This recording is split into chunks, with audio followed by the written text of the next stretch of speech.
Yo, what's up mga bossing, magandang tanghali. Ayan, meron tayong pupuntahan ng isang tao. Meron tayong pupuntahan po na isang tao na napakabait. Eto, pupunta po ako ngayon sa kanila na magbibigay po daw siya sa akin dahil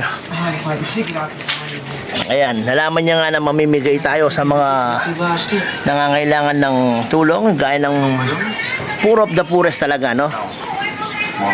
Isang taong handang tumulong sa mga kababayan niya. Hindi ko na sasabihin yung pangalan, pero tingnan nyo, makikita nyo naman. Let's go!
So ito na mga bossing, nandito na tayo sa lugar niya.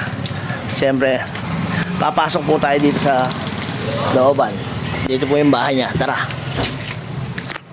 So yun mga bossing, ngayon ay lungubtan na po kayo ng iskinita. Bayo na pong akit itang tao nga manwang kung bisang sumaup. Mas kikapilan po na pinalyang sinaup kayang kabaryo at kabalen. Ay ni po, lawan niya po, bakanta po kilala yung nga manwang kung tao kaya kayo.